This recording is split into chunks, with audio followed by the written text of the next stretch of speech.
கடலூர் ரயில் விபத்தில் காயமடைந்த மாணவர் விஸ்வேஷ் சிகிச்சை முடிந்து வீடு திரும்பியிருக்கிறார். விவரங்களுடன் ஈரானுடைய செய்தியாளர் பிரேம் விவரம் என்ன? இன்னும் மருத்துவமனையில் எத்தனை பேர் சிகிச்சை பெறாங்க? விவரம் என்ன?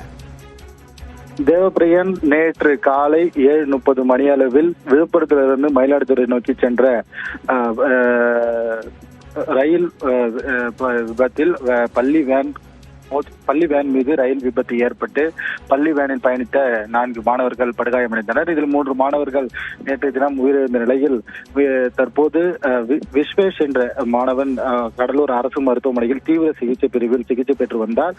தொடர்ந்து அவர் மருத்துவர்கள் கண்காணிப்பில் இருந்து வந்த நிலையில் இன்று காலை அவர் நலமுடன் இருப்பதாகவும் நேற்று நள்ளிரவில் அவருடைய உடல்நலத்தில் சற்று முன்னேற்றம் ஏற்பட்டிருக்கிறது. இன்று காலை என்ற தினம் பெற்றோர்கள் அவருடைய உறவினர்களிடம் மகன் நன்றாக உள்ளார், நீங்கள் டிஸ்சார்ஜ் செய்து கொள்ளலாம் என்று மருத்துவர்கள் தெரிவித்திருக்கிறார்கள். அதன் அடிப்படையில் தற்போது விஸ்வேஷின் தந்தை தற்போது டிஸ்சார்ஜ் செய்து அவரை வீட்டிற்கு அழைத்து சென்றிருக்கிறார். ஏற்கனவே நேற்றைய தினம் தொண்டமானத்தம் கிராமத்தைச் சேர்ந்த சாருமதி செழியன் ஆகியோர் உயிரிழந்த நிலையில் ஒரே குடும்பத்தைச் சேர்ந்த 2 பேர் உயிரிழந்த நிலையில் அந்த கிராமத்தையே சோகத்தில் ஆழ்ந்தது. அதே போல்தான் அண்ணன் விஸ்வேஷ், தம்பி நிமிலேஷ் ஆகியோர் ஒரே வாகனத்தில் பயணித்திருக்கிறார்கள். அந்த ஒரே குடும்பத்தைச் சேர்ந்த ஒருவரில் நிமிலேஷ் என்பவர் உயிரிழந்திருக்கிறார். ஆனால் விஸ்வேஷ் என்ற மாணவன் படுகாயத்துடன் கடலூர் அரசு மருத்துவமனையில் சிகிச்சை பெற்று வந்த நிலையில் தற்போது அவர் சிகிச்சை முடிந்து வீடு திரும்பியிருக்கிறார்.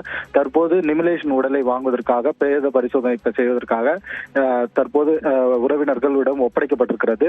இவர் இன்னும் சற்று நேரத்தில் கடலூர் உடற்குழாய் மையத்திலிருந்து அவருக்கு சொந்த ஊரான தொண்டமானத்தம் கிராமத்திற்கு கொண்டு செல்வார்கள். அதற்கு பின்னராக நிமிலேஷின் உடல் என்பது அங்கு பொதுமக்களின் அஞ்சலிக்கு வைக்கப்பட்ட பின்னர் கிராம மக்கள் உதவியுடன் இடுகாட்டில் தகனம் செய்வதற்காகவோ அல்ல அடக்கம் செய்வதற்கான ஏற்பாடுகளும் செய்யப்படும் என்று எதிர்பார்க்கப்படுகிறது.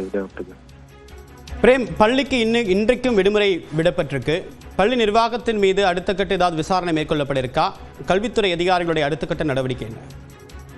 நிச்சயமாக தேவப்பிரியன், அதாவது இந்த பள்ளி வேன் விபத்து ஏற்பட்டு 3 மாணவர்கள் உயிரிழந்த சம்பவம் தொடர்பாக நேற்றைய தினமே பள்ளிக்கு உடனடியாக விடுமுறை என்பது விடுக்கப்பட்டது.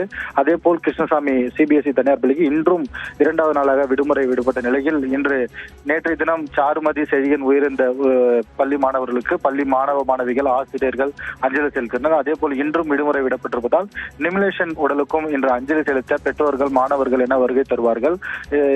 இந்நிலையில் பள்ளி வேனில் உதவியாளர் இல்லாதது என்பது உறுதி செய்யப்பட்டிருக்கிறது. இதனால் கடலூருடைய தனியார் பள்ளியுடைய கல்வி அதிகாரி மோகன் நாம் தொலைபேசியில் கேட்டதற்கு ஏற்கனவே நேற்று தினம் உதவியாளர் இல்லாததற்கு கல்வித்துறைக்கு அந்த பள்ளிக்கு நோட்டீஸ் என்பது வழங்கப்பட்டிருக்கிறது.